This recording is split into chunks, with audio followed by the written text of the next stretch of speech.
country, Papa John's does not want to pick up the extra cost of Obamacare. Unlike others, Papa is putting a price tag on the extra pepperoni. Our best estimate is that Obamacare will cost 11 to 14 cents per pizza. That's what they say. How did Papa come up with that number?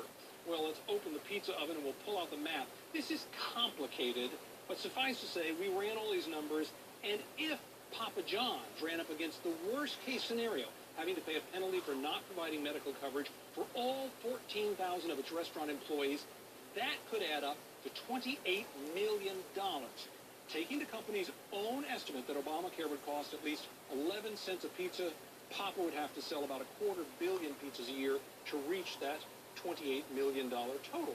Now, we calculated all of this based on SEC filings and public information because Papa John's would not tell us how many pizzas they sell or explain their math or tell us how many of their employees are part-time or how much providing health care currently costs the company. So how can we tell if the original statement is true? Because oddly enough, the math in this case really does not matter. A Treasury official who gave us some background pointed out that the worst-case scenario is impossible for Papa John's. Employers have no obligation to provide health care to part-time workers, those working fewer than 30 hours a week.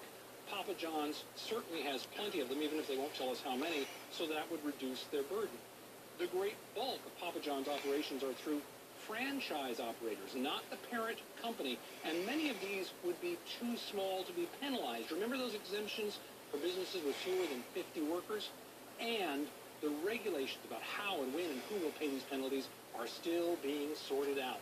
Now, we received a statement from Papa John's that said, in part, the vast majority of Papa John's restaurants are owned by small business people, each of whom will be impacted in different ways by costs associated with the patient protection and Affordable Care Act, as it's officially known. But our bottom line, this estimate is really coming out of the oven a little bit before it is fully baked. And since Papa won't deliver the documents to support the claim, we're going to have to say at this point it is false.